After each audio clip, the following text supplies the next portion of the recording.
నమస్తే. కందుకూరు ఇన్సిడెంట్ తర్వాత రాష్ట్రంలో సామాజిక వర్గ సమీకరణలు ఎట్లా ఉన్నాయి? దీని మీద సమగ్రంగా విశ్లేషించడానికి సెఫాలజిస్ట్ అలాగే పొలిటికల్ అనలిస్ట్ కూడా ఆయన ఇంద్రనీల్ రెడ్డి మనతో ఉన్నారు. నమస్తే ఇంద్రనీల్ గారు. నమస్తే సార్. సార్, కందుకూరు ఇన్సిడెంట్ చూసాం. సో కాపు సమాజం సంఘటితమై దాని మీద గట్టిగా ఉద్యమం చేస్తుంది. ఇంట్రెస్టింగ్లీ ఆ సమాజం నుంచి ప్రాతినిధ్యం వహిస్తున్న డిప్యూటీ సీఎం పవన్ కళ్యాణ్ గారు ఎక్కడా కనబట్టలేదని కాపు సమాజం ఆందోళన పడుతుంది. నిజమేనా ఇది?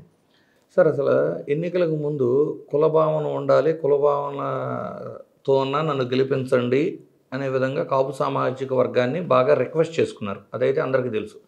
రెండోది, కాపు సామాజిక వర్గం ఎంత స్థాయిలో కూటమి ప్రభుత్వానికి మద్దతు ఇచ్చింది అనేది ఆ రిజల్ట్స్ చూస్తే కూడా మీకు అర్థమవుతుంది.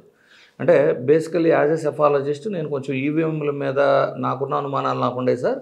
సో అవి పక్కన పెట్టినా కూడా కొంత కాపు సామాజిక వర్గం అనేది 100 మెంబర్స్ ఉంటే కనీసం 95% పీపుల్ అయితే కుటుంబ ప్రభుత్వానికి మొన్న మద్దతు ఇచ్చిన పరిస్థితులు అయితే ఉన్నాయి. అయితే ఇప్పుడు కందుకూరు ఇన్సిడెంట్ వచ్చేసరికి చూడండి, ఫస్ట్ ఆఫ్ ఆల్ అసలు కులభావన కావాలి అని మాట్లాడిన వ్యక్తి ఇప్పుడు ఎవరైతే చనిపోయి ఉన్నారో వాళ్ళు వైఎస్ఆర్సీపీ కార్యకర్తలు కాదు, టీడీపీ కార్యకర్తలు కాదు. సో వాళ్ళ యొక్క పెయిన్ని, వాళ్ళ యొక్క బాధని అడ్రస్ చేయాల్సిందో, దానికి ఒక సొల్యూషన్ చూపించాల్సిందో, వాళ్ళకి అన్యాయం జరుగుంటే వాళ్ళ తరపున నిలబడాల్సిందో ఎవరు? జనసేన పార్టీ. అంటే ఎస్పెషల్లీ పవన్ కళ్యాణ్ గారు వాళ్ళ వాయిస్ వినిపించడము, ఆయన వచ్చి మాట్లాడాలి. అది జరగలేదు. తర్వాత ఏమైంది? యాజిటేషన్ ఎక్కడి నుంచి వచ్చింది? మరలా జనసేన నాయకుల నుంచే వచ్చింది. వాళ్ళ నుంచి వచ్చింది. ఇనిషియల్గా జనసేన నాయకుల నుంచే వచ్చింది. జనసేన నాయకుల నుంచి వచ్చిన తర్వాత అన్న దాన్ని అడ్రస్ చేయగలిగారా? చేయలేదు. మాట్లాడారా? మాట్లాడలేదు. ఆ తరువాత ఎప్పుడైతే మీరు నోటీస్ చేసుకోండి, అప్పుడు దాకా టీడీపీ ఏమన్నా అంటే రూలింగ్ గవర్నమెంట్లో ఉన్న హోమ్ మినిస్టర్ గారు అనిత గారు కానీ వీళ్ళు ఎవరన్నా వచ్చి అడ్రస్ చేశారు ఇష్యూని? చేయలేదు. ఎప్పుడు చేశారు ఇదంతా? తోటా త్రిమూర్తులు గారు ప్రెస్ మీట్ పెట్టిన తర్వాత, అంటే వైఎస్ఆర్సీపీ నాయకుడిగా కంటే కూడా తను ఒక కాపు నాయకుడిగా ముందుకు వచ్చి, ఇక్కడ అంత స్పెసిఫిక్గా నేను వైఎస్ఆర్సీపీ నాయకుడి కంటే కూడా ఒక కాపు నాయకుడిగా ఎందుకు స్పెసిఫిక్గా మెన్షన్ చేస్తున్నాను అంటే, ముందు దాసరామ్ గారు వాయిస్ గట్టిగా లేదు సార్. నేను అందుకే దాసరాము గారు ప్లస్ ఆమంచి స్వాములు గారు వెళ్ళినప్పుడు అది జనసేన నుంచి వాయిస్ లాగా వెళ్ళింది. కానీ దాసరాము గారు కాపు ఉద్యమ నాయకుడు, ఆయన జనసేన తోటి సంబంధం వెళ్ళలేదు ఆయనకి, వెళ్ళింది. ఆ తర్వాత ఈయన వచ్చినప్పుడు కూడా ఆమంచి కృష్ణమోహన్ ప్రెసిడెంట్ వైఎస్ఆర్సీపీలో లేకపోయినా, అంటే అందుకని అంత స్పెసిఫిక్గా చెబుతున్నా. తోట త్రిమూర్తులు గారు ఆమంచి కృష్ణమోహన్ గారు కలిసి వెళ్ళారు. ఆమంచి స్వాములు అంటే జనసేనలో ఉన్న ఆమంచి స్వాములు అండ్ కాపు ఉద్యమ నాయకులైన దాసరాము గారు కలిసి వెళ్ళారు. కానీ దాసరాము గారు వెళ్ళినా, ఆమంచి స్వాములు గారు వెళ్ళినా, జనసేన నుంచి యాజిటేషన్ వచ్చినా, ఎన్ని వచ్చినా ఎవరు స్పందించలేదు. అటు జనసేన స్పందించలేదు, ఇటు కూటమి ప్రభుత్వం వచ్చి అడ్రస్ చేసింది లేదు. ఎప్పుడైతే వైఎస్ఆర్సీపీ పార్టీలో ఉన్న నాయకులు, కాపు నాయకులు అంటే జక్కమూడి రాజా గారు వచ్చారు, తర్వాత మీకు తోట త్రిమూర్తులు గారు అడ్రస్ చేశారు. ఎప్పుడైతే వైఎస్ఆర్సీపీ నుంచి ఈ యాజిటేషన్ స్టార్ట్ అవబోతుందో ఇమ్మీడియట్గా మీరు నోటీస్ చేస్తే అనిత గారు వచ్చి అడ్రస్ చేశారు. దీన్ని బట్టి అర్థం చేసుకోవాల్సింది ఏంటి? దానికి ముందర అంటే గౌరవ హోమ్ మినిస్టర్ గౌరవ అనిత గారు వచ్చే ముందర ముఖ్యమంత్రి గారు తీవ్రంగా ఆగ్రహం వ్యక్తం చేసి కన్నెర చేసి మీరు తక్షణం దాని మీద నివేదిక ఇవ్వండి అంటే వీళ్ళు బయలుదేరి వచ్చారు. ఇది జరిగిన 15 రోజులుగా ముఖ్యమంత్రి గారు he might be busy with several other issues అండి. సో ఆయన ఎప్పుడైతే ఆయన నోటీస్లో వచ్చిందో ఆయన అసలు ఏమాత్రం ఆగలేదు. ఇమ్మీడియట్గా ఆయన ఆగ్రహించారు. అర్థం చేసుకోవట్లేదు సార్. ఆయన అనిత గారిని పంపించారు. నేను అలా అర్థం చేసుకోవట్లా. దాంట్లో అంటే ముఖ్యమంత్రి గారి వైపు ఉన్న జనరస్ జస్చర్ని నేను మీ ముందు పెడుతున్నాను. అదే సార్, నాకు ఎలా అర్థమైంది అంటే, బేసికల్లీ వాళ్ళు అసలు జనసేనని లెక్క చేయట్లా. కూటమి ప్రభుత్వంలో అధికారంలో ఉన్న టీడీపీ అనేది జనసేనని కనీసం కౌంట్ కూడా చేసుకోవట్లా, వాళ్ళని లెక్క చేయట్లా. అందువలన జనసేనలో యాజిటేషన్ వచ్చినా, జనసేనకు మద్దతు తెలిపిన కాపు ఉద్యమ నాయకులు బయటకు వచ్చి మాట్లాడినా వాళ్ళు ఏమాత్రం రెస్పాండ్ అవ్వాలి అంటే వాళ్ళని కనీసం లెక్క చేయాలి. ఎప్పుడు వాళ్ళు రెస్పాండ్ అయ్యారు అంటే, ఈ ముఖ్యమంత్రి గారు హర్రివర్రిగా మీరు చెప్పిన వెర్షన్లో హోంమంత్రి గారికి ఇన్స్ట్రక్షన్స్ ఇవ్వడం కానివ్వండి, హోంమంత్రి గారు వచ్చి మాట్లాడటం అవ్వండి, ఎప్పుడు జరిగినాయి? తోడా త్రిమూర్తులు గారు, జక్కమూడి రాజా గారు వీళ్ళంతా అంటే వైఎస్ఆర్సీపీలో ఉన్న కాపు నాయకులు ఎప్పుడైతే ఈ ఇష్యూని అడ్రస్ చేయడం స్టార్ట్ చేశారో. ఒక్కసారి అండి, sorry for interruption, scene cut చేస్తే హోంమంత్రి గారు వెళ్ళి విజిట్ చేసిన తర్వాత other side of the coin బాధిత కుటుంబం నుంచి మహిళ బయటకు వచ్చి మాట్లాడారు. ఆవిడ పేరు మర్చిపోయాను, ఐఎమ్ సారీ. దయచేసి దీన్ని రాజకీయం చేయమాకండి, ప్రభుత్వం మాకు అండగా ఉంటుంది అని చెప్పారు. ఆబ్వియస్లీ సార్, అదొక ఆ స్టేట్మెంట్ని అందరూ కూడా ఎంకరేజ్ చేయాలి, యాక్సెప్ట్ కూడా చేయాలి. ఎందుకంటే ఇలాంటి ఇన్సిడెంట్ జరిగినప్పుడు దాన్ని రాజకీయం చేయొద్దు అని ఆమె కోరుకుని చూసారా, ఆ విధంగా వైఎస్ఆర్సీపీ ఏ రోజు రాజకీయం చేయలేదు. చేసిన వాళ్ళు ఎవరనేది కూడా గతం గురించి కూడా మాట్లాడదాం. ఇప్పుడు ఇక్కడ ఇన్సిడెంట్ ఏంటి, ఒక ఇద్దరి మధ్య జరిగిన కొన్ని అభిప్రాయ భేదాలు, కొన్ని వ్యక్తిగత కక్షల కారణంగా ఈ హత్య జరిగింది అనేది. అందువలన దీనికి కులాలు అంటగట్టొద్దు, రాజకీయం చేయొద్దు, రాజకీయ పార్టీలకు పొలమొద్దు అని ఏదైతే స్టేట్మెంట్ ఈరోజు ఇప్పించారో, మరి ఒకప్పుడు మాచర్లో జరిగిన ఒక హత్య, అది కూడా ఒక ఫ్యాక్షను, అక్కడ లోకల్ పరిస్థితుల వలన జరిగితే దాన్ని రాష్ట్రం అంతా అప్లై చేశారు కదా. లేదు, రేపల్లెలో ఒక గౌడ సామాజిక వర్గపు విద్యార్థిని, ఒక అబ్బాయిని ఒక రెడ్డి సామాజిక వర్గపు అబ్బాయి చంపేశాడు అనేది రాష్ట్రం అంతా ఇది ఒక కులానికి ఒక పార్టీకి అంటగట్టారు కదా, ఆపాదించారు. వాళ్ళు ఆపాదించే లోపే ఎవరైతే ఇక్కడ నిందితులు ఉండారో వాళ్ళని వైఎస్ఆర్సీపీ ప్రభుత్వం అరెస్ట్ చేసి, అంటే ఏదైతే ప్రొసీజర్ ఉందో ఆ ప్రొసీజర్ అయితే ఫాలో అయింది కదా. అంటే with in a day sir, with in a day ఆ ప్రొసీజర్ కంప్లీట్ చేసింది కదా. ఇక్కడ 15 రోజులు అవుతున్నాయి, ఇప్పటికీ తూతూ మంత్రంగా ఛార్జీ షీట్లు లేదు అంటే కేసు ఫైలింగ్లు జరుగుతూ ఉన్న ఈ కేసుతో కంపేర్ చేస్తే నిజంగా రాజకీయం చేస్తుంది ఎవరు?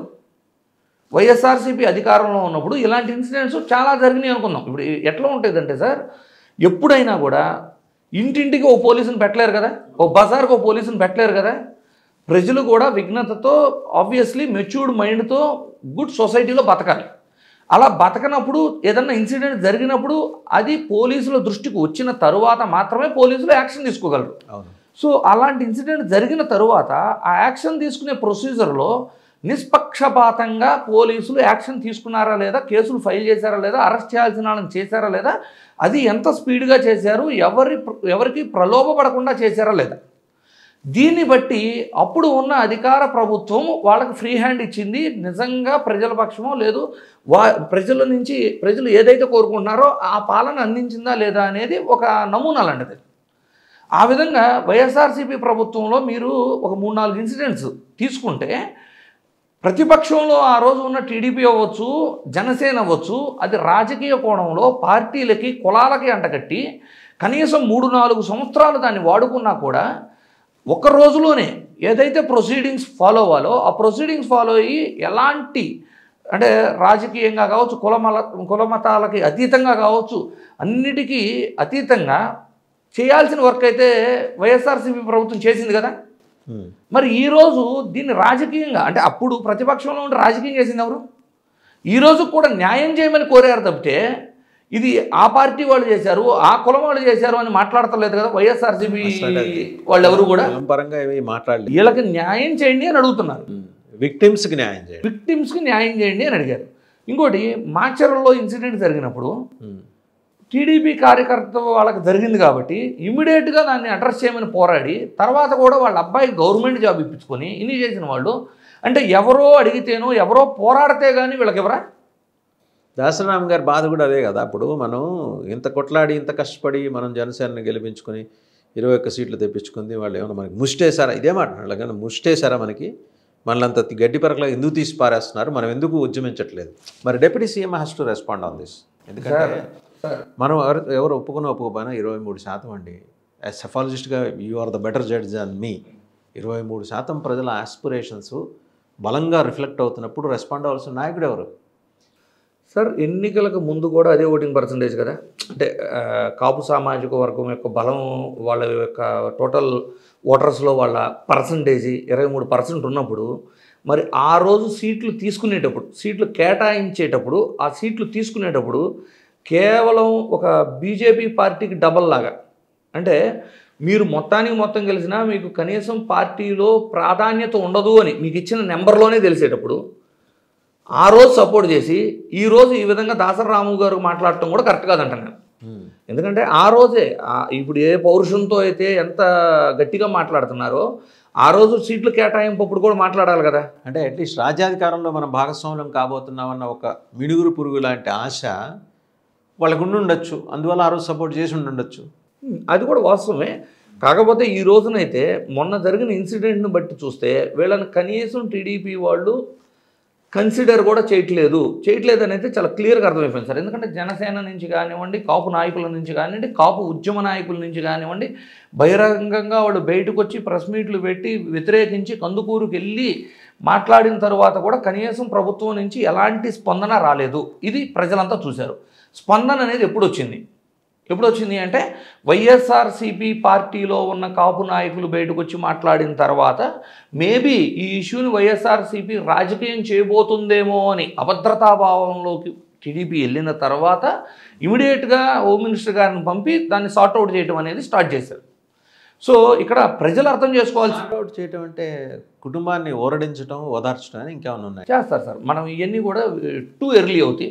మేబీ వాళ్ళకు కూడా ఒక ప్రభుత్వ ఉద్యోగము, మినిమం కొంత ల్యాండ్ అలాట్మెంట్స్ ఇలాంటివి అయితే చేయాలి. అక్యూజ్డ్ వైపు నుంచి తీసుకునే చర్యల గురించి అడుగుతున్నానండి. వీళ్ళకి ఇచ్చే సొలైస్ ఓకే, ఓదార్చారు, ఏదో తర్వాత భరోసా ఇస్తారు, ఏదో ఉపాధి కల్పిస్తారు, ఇవన్నీ ఓకే. నేననేది అక్యూజ్డ్ విషయంలో ఎంత కఠినంగా ఉన్నారండి ఉండారు అంటే ఇప్పుడు ప్రజలు చూస్తారు సార్. ఇది ఆల్రెడీ రాష్ట్రం అంతా కూడా ఈ కేసు గురించి కేవలం కాపు సామాజిక వర్గం కాకుండా అన్ని సామాజిక వర్గాల వారు చూస్తున్నారు. అంటే అధికారంలో ఉన్న పార్టీ ఎంత నిబద్ధతతో ఈ ఇన్సిడెంట్ మీద పనిచేస్తుంది అంటే నిష్పక్షపాతంగా పనిచేసి ఎవరైతే నిందితులు ఉండారో వాళ్ళకి కఠిన చర్యలు పడే విధంగా యాక్షన్ తీసుకుంటుందా లేదా, లేదు ఫర్ నేమ్ సేక్ వీళ్ళు మన పార్టీ వాళ్లే కాబట్టి ఏదో తూతూ మంత్రంగా మనం విచారణ చేసి ఆ సెక్షన్స్ కూడా నీరు గారిపోయే టైప్ చేసి ఛార్జ్ షీట్లో కూడా ఆధారాలు చాలా తగ్గించి రాసేసి వాళ్ళని పేరుకైతే అరెస్ట్ చేస్తాం, కోర్టులో కేసు నిలబడే విధంగా లేకుండా ఆ విధంగా వర్క్ చేస్తారా? ఇవన్నీ కూడా ప్రజలు నోటీస్ చేస్తారు సార్. నోటీస్ చేయకుండా ఏముండరు. కాకపోతే ఏంటంటే ఆమె అనిత గారు వచ్చి ఏదైతే స్టేట్మెంట్ ఇప్పించారో దీన్ని రాజకీయం చేయొద్దు అన్నారు. ఒకప్పుడు రాజకీయం చేసినప్పుడు ఒకప్పుడు రాజకీయం తీసేయండి సార్. ఈ మధ్య కాలంలో కూడా నర్సీపట్నంలో జరుగుతున్న ఇన్సిడెంట్ ఏమో ప్రభుత్వ మెడికల్ కాలేజీని ప్రైవేటీకరణ కాకుండా ఆపాలి అనే సదుద్దేశంతో జగన్మోహన్ రెడ్డి గారు నర్సీపట్నం మెడికల్ కాలేజీ సందర్శన ప్రోగ్రాం పెట్టుకుంటే ఎప్పుడో చనిపోయిన సుధాకర్ డాక్టర్ అని ఉన్నారు కదా, ఆయన హోర్డింగ్స్ చేశారు. ఆయన ఏ విధంగా చనిపోయాడు? ఆయన ఎన్ని వీడియోలు ఉన్నాయి? ఆయన ఎంత వల్గర్గా మాట్లాడాడు, ఎగనెస్ట్ గవర్నమెంట్ మాట్లాడాడు, అండ్ తాగేసి రోడ్ల మీద మాట్లాడి. ఇది మొదటిది కాదుగా. మీరు జాగ్రత్త చూస్తే ప్రకాశం జిల్లా పొదిలికి ఆయన వెళ్ళేప్పుడు మహిళల పట్ల అభ్యంతరకర వ్యాఖ్యలు చేశారని చెప్పేసి కొంతమంది తీసుకొచ్చి హఠాత్తుగా అక్కడ ప్రదర్శన చేయించి వాళ్ళకి అనుమతి ఇచ్చారు. మీకు అది కూడా గుర్తు చేసుకోండి ఒకసారి. అంటే సిమిలర్ ఇన్సిడెంట్స్ జరుగుతున్నాయి ఆయన పర్యటనలో జరగడం కదా సార్. నేనేమన్నా ఇప్పుడు కూడా గుర్తుపెట్టుకోండి, రాజకీయం చేస్తుండేవారు. నర్సీపట్నం మెడికల్ కాలేజీలకి అసలు డాక్టర్ సుధాకర్కి ఏంటి సంబంధం సార్? డాక్టర్ సుధాకర్ ఇన్సిడెంట్లో నిజంగా అప్పుడు వైఎస్ఆర్సీపీ ప్రభుత్వం చేసిన తప్పేంటో ప్రూవ్ చేయమనండి.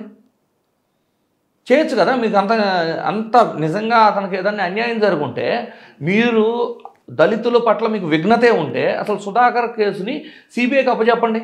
అసలు కేసే కాదు అది. ఆయన జనరల్గా చాలా రకాల ఇష్యూస్తో చనిపోయిన వ్యక్తి. ఆ వ్యక్తిని కూడా మీరు రాజకీయం ఈ రోజుకి మీరు ప్రతిపక్షంలో ఉండి రాజకీయం చేసింది వేరు. మాచర్ల ఇన్సిడెంట్ అవ్వచ్చు, రేపల్ ఇన్సిడెంట్ అవ్వచ్చు, ఇలా మల్టిపుల్ ఇన్సిడెంట్స్ విషయంలో మీరు ప్రతిపక్షంలో ఉండి చేసింది రాజకీయం. చివరికి అధికార పక్షంలో ఉండి కూడా రాజకీయమే చేస్తే, రాజకీయం మీరే చేస్తూ మీరే వెళ్ళి బాధితుల దగ్గర మళ్ళీ రాజకీయం అవ్వకుండా దీన్ని ఆపండి అని కోరటం ఏ విధంగా చూడాలి? అంటే ప్రజలు నవ్వుతున్నారు సార్ దీన్ని చూసి. సో ఓకే ఇంద్రవేలి గారు, అంటే మీరు కంక్లూడ్ చేశారు. కందుకూరు వరకు రాజకీయం ఇన్నాళ్ళు చేస్తూ వచ్చిన వాళ్ళు ఇవాళ వాళ్ళే రాజకీయం గురించి మాట్లాడటం ఏంటి? పాలక పక్షంలో ఉండి ఇది తెలుగుదేశం పార్టీ లేదా కూటమి పార్టీలకే చెల్లింది. ప్రతిపక్షంలో ఉన్నప్పుడు రాజకీయం చేసి అధికార పక్షంలో ఉన్నప్పుడు కూడా అంశాల వారీగా రాజకీయం చేయడం అనేది మీరు కంక్లూడ్ చేస్తున్నారు. ఎనీహో గవర్నమెంట్ ఒక హామీ ఏదో ఇచ్చింది, బాధిత పక్షాన్ని నిలబడతా అని. ఎంతవరకు నిలబడుతుందో చూద్దాం.